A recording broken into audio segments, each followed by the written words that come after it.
Triangles, the life and times of an NFL original team. Season 2, Episode 2, Winds of Change.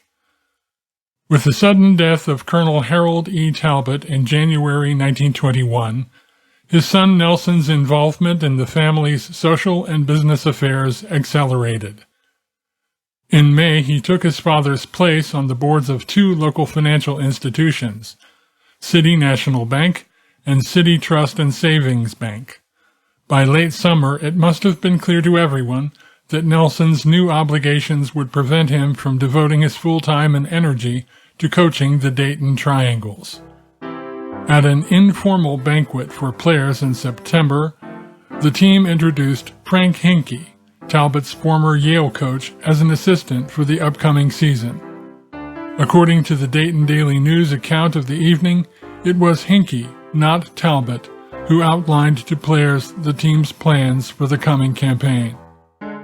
While the coaching transition proceeded, manager Carl Storck was busy making another run at Jim Thorpe. The legendary athlete had parted ways with the Canton Bulldogs after the end of the 1920 season and had stepped aside, or was gently moved aside, as president of the APFA in favor of Joe Carr. A proposed partnership for a team in Toledo fell through earlier in the year for Thorpe. He was trying to secure a franchise of his own for the 1921 season, and in the meantime found himself a free agent. Storck reportedly met with Thorpe in Indianapolis over the summer and pitched the idea of coming to Dayton in the event that the Starback decided to focus only on playing in 1921. The proposed deal never panned out. Thorpe eventually agreed to lead a team in Cleveland. Storck had the coaching situation sorted out, but had another uncertainty to deal with: the status of Al Mart. The quarterback's collarbone, which he broke in the last game of the 1920 season, had healed, but he wasn't sure he wanted to play again. As insurance against Mart's possible retirement, Storck signed Lafayette Hack Abbott, also known as Fay, a one-time honorable mention All-American at Syracuse. Later in September, Storck brought in Art Haley, a former star quarterback at the University of Akron, to add more depth at the signal caller position. By the time Martin made a late decision to return to the fold, the uncertainty became how much playing time he would see. Many old favorites returned for the 1921 season. Hobby Kinderdine once again held down the center position, with Larry Dellinger, Russ Hathaway, Ed Sauer, and newcomer Art Sampson making up the rest of the starting front line. Dave Reese, after initially retiring, reversed his decision and returned at one end spot. Lee Finner was projected to start at the other end. Norb Sacksteder was gone again, having signed with the Detroit Tigers. The Tigers had succeeded the Heralds. Lou Partlow and Francis Bacon were set for another season in the backfield with the Triangles. At least two other teams had expressed interest in Bacon, but Storck was able to protect him under new association rules by placing Bacon on the Triangles' reserve list. Team management looked to build on last season's box office success with new improvements to the Triangle Park facilities. They added more bleacher seating and built a 12-foot board fence around the park. The team also added an enclosed kids section beyond the east end zone with its own bleachers. Youngsters could gain admission for 25 cents. The Triangles opened the season on October 2nd at Triangle Park with a 42-13 win over old foes the Columbus Panhandles. Bacon scored 4 touchdowns in total. Partlow ran for 1 score and threw to Abbott for another. The Triangles, leading 21-0 at halftime, substituted freely in the third quarter. When Columbus scored 2 touchdowns to make a game of it, most of the starters returned in the fourth quarter. Bacon collected 3 of his 4 scores in the final period. Abbott started at quarterback and went the entire way in the victory. The second game of the season was an away game at Detroit against the Tigers and former teammate Saxtetter. The first half was a defensive struggle, with a second-quarter field goal by the home team the only score. In the third quarter, Detroit right end Tilly Voss picked up a teammate's fumble and went 66 yards for a touchdown. His extra point made it 10-0. In the fourth quarter, the Triangles tried to rally, putting together a 60-yard touchdown drive. The key play was a long Abbott to Reese pass to the Detroit 15. George Raudebush eventually scored on a short run. The Triangles continued to press, but time ran out, and they fell to Detroit 10-7. Saxtetter came off the bench for Detroit, but was not a major factor in the game. Beginning in mid-October, Coach Talbott embarked on an extensive hunting trip to the Northwest, leaving Coach Hinkey in charge for a 3-game stretch.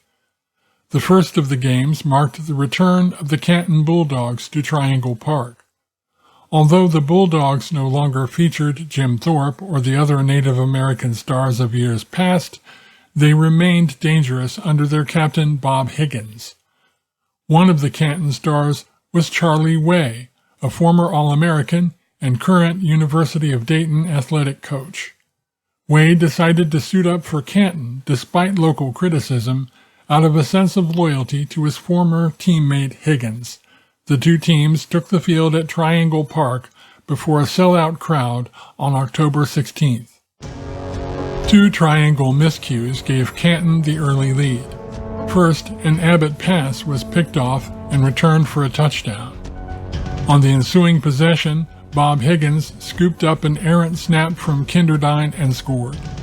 With both extra points good, the visitors had a 14-0 lead in the first quarter.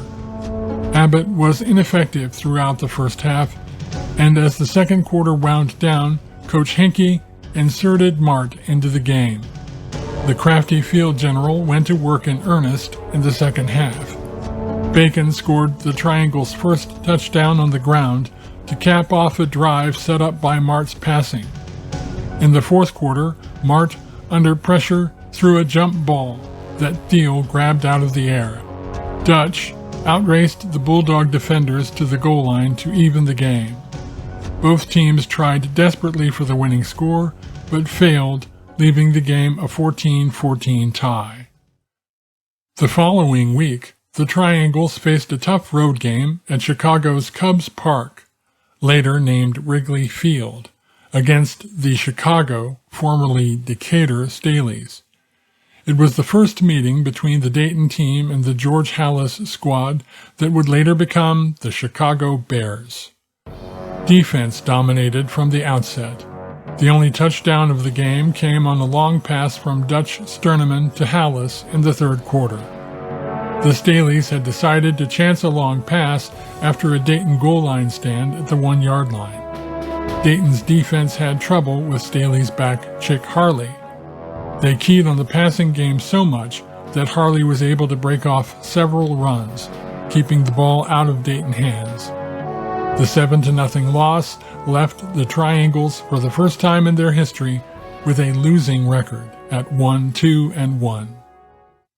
The schedule didn't get any easier. The Triangles now headed home to face the invading Cleveland Tigers, headed this year by Jim Thorpe and featuring his Native American teammates Jim Guyon and Pete Kallick. Thorpe had hurt his ribs when he was hit while trying to catch a pass the previous week against the Cincinnati Celts. X-rays were negative. Manager Storck reassured fans that Thorpe would be available for the Sunday game at Triangle Park, as ticket requests poured in from as far as 50 miles away. In an interesting strategic move for the Triangles, Coach Hinkey started Abbott at quarterback and Mart at left halfback. About 4,000 fans came out to see the contest, a tight defensive battle on October 30th. The scoring opened when Cleveland notched a safety in the second quarter. In punt formation, deep in Triangle's territory, Bobby Kinderdine made an errant snap, which newly signed Gus Redman had to fall on behind the goal line to prevent a Cleveland touchdown. The Triangles had chances in the third quarter. A 47-yard bomb from Mart to Finner put the blue team in business at the Cleveland 10, and 2 runs by Bacon brought the ball to the 2. However, the Triangles were penalized 5 yards for backfield in motion, and the drive stalled. Russ Hathaway, who had been ill, was sent into the game to kick the field goal that became the game winner. A field goal attempt by Cleveland to take back the lead was caught in midair by Art Sampson, who ran it back to the Tiger 30. Another Dayton threat ended when Mart threw an incomplete pass past the goal line, resulting in a touchback. The Tigers resorted to passing in the waning moments, but a Mart interception sealed the 3-2 Triangles win. Jim Thorpe did not appear in the game. Midway through the game, Coach Hinkey abandoned his experiment with Mart at halfback and returned him to quarterback. The Triangles started November with a return trip to Canton to face the Bulldogs on their home field for the first time. Hathaway, who had kicked the game-winning field goal against Cleveland, was out with an injury. The Triangles signed Jake Stahl, formerly a lineman with the University of Pittsburgh, to fill in. Canton controlled the game on the ground on its way to a 14-0 victory. The Triangles were unable to generate an offensive threat until the fourth quarter. A Bob Higgins interception snuffed out that opportunity. Canton exploited the left side of the Dayton line several times as Stahl and Sampson failed to hold up under the Bulldogs' ground attack. In losing, the Triangles fell below the 500 mark once again at 2-3-1. A scheduled trip to Chicago to play an Armistice Day game against Des Plaines fell through, leaving the Triangles to prepare for a return game against the Detroit Tigers at Triangle Park. In a sign of waning fan interest, the team announced that the South bleachers would not be reserved as they had been in previous games. One newspaper reported that a wit gang would be on hand dispensing humor to fans in addition to the game action.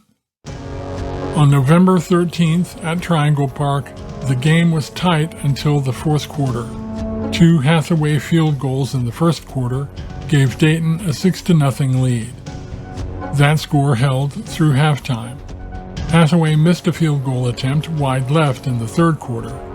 The Triangles opened up their lead in the fourth period on an unusual play that found Mart on the receiving end of a 20-yard touchdown pass from Roudabush. Bacon scored on a short run, and Dave Reese returned a blocked punt 42 yards to complete the 27-0 victory. The win avenged the Triangles' earlier 10-7 loss at Detroit. Sackstetter started at halfback for the Tigers, but did not affect the outcome. During the game, Glenn Tidd relieved Hobby Kinderdine at center. An observer reportedly asked Kinderdine what had happened. Recalling the incident in the Pitcairn game of 2 years before, Hobby replied, "They came near sending me to the boats again." With Detroit out of the way, the Triangles now faced their biggest challenge of the season, a visit from the undefeated defending champion Akron Professionals. If anything, the pros were even stronger than the team that won the inaugural APFA title, beating Dayton twice in the process. Star player Fritz Pollard was now a co-coach as well, becoming the first African-American head coach in the history of the NFL. Pollard's 1921 team featured another talented African-American player in end Paul Robeson. Robeson had the skill and agility of a backfield player, but was big and strong enough to play on the line. At 6 feet, 3 inches tall, and weighing 210 pounds, Robeson could probably play wide receiver in the modern NFL. A controversy over officials marked events leading up to the game. It was customary for team managers to negotiate the choice of the referee, umpire, and other officials in advance. Carl Storck and Akron's manager could not come to an agreement, though, so they appealed to the APFA. President Joe Carr selected the officials and dispatched them for the game. Neither team knew the identities of the officials until they took the field that Sunday, November 20th. What a Sunday it was. After a scoreless first half, the Triangles began to take over in the third quarter. Dayton's Eddie Sauer intercepted an Akron pass and returned it deep into pros territory. The Triangle offense worked the ball to the Akron 3, where Russ Hathaway kicked a short field goal. That kick turned out to be the game winner. From there, the Triangles continued to press, and the pros needed a lucky break, a pass that rolled across the goal line for a touchback, and a goal line stand to keep the score at the final 3-0 margin. The Triangles' victory marked the first loss the Akron pros had suffered in their APFA tenure. For Dayton, the 20-20 tie with Canton may have been the greatest game in team history, but this was the most consequential win. Akron's loss started a 3-game skid that crushed the pros' hopes for back-to-back championships. It was also sweet revenge for the Triangles, whose championship hopes Akron had dashed only the year before. Dayton won by keying on Fritz Pollard, keeping him in check all day. Paul Robeson did not start at end as expected, but he did appear in the game as a substitute on the line. Robeson ultimately made his mark as a singer rather than a flanker. With the season winding down, only a road game at Buffalo against the All-Americans remained on the schedule. Storck, though, remained hopeful of booking another game. Both Akron and Canton were reportedly struggling to make money on their home games, and Storck reached out to both teams about coming back to Triangle Park. Storck also reportedly contacted George Halas about a game in Dayton. By all accounts, though, the Staleys were doing quite well at the box office. With Chicago making so much money at home, any guarantee to lure them from Cubs Park would likely be cost prohibitive. The game at Buffalo on November 27th was effectively decided in the first 5 minutes of play. A 45-yard touchdown reception by Oscar Aki Anderson was the only score. In muddy conditions, the Triangles were unable to generate their usual passing game. They pressed for an equalizer, coming within a few yards of the Buffalo goal line when time ran out in the first half, but ultimately failed to score. Buffalo's 7-0 victory put them in prime position for APFA championship honors, which the Chicago Staleys ultimately claimed. Storck, unable to book a game against an association opponent, declared the season over. A proposed postseason game against a non-association team, the Senators of Washington, D.C., failed to materialize. The Dayton Triangles finished the 1921 season with a middling mark of 4 wins, 4 losses, and a tie. On December 7th, a train wreck between Dayton and Cincinnati killed 1 person and injured 17. Among the injured was Russell Hathaway, Triangles lineman and kicker. Hathaway would recover and return to the team in 1922. However, clouds loomed over other key persons in the Triangles organization. Events pulled Nelson Talbott farther away from football. At the end of December, he joined a committee that was tasked with constructing a new war memorial wing at the Ohio State Archaeological and Historical Museum on the big university's campus. The project would take Talbott out of Dayton for large stretches of the following year. Nelson Bud Talbott would never again serve as full-time head coach of the Dayton Triangles. Meanwhile, F.B. McNabb had taken ill earlier in 1921. His kidneys were failing.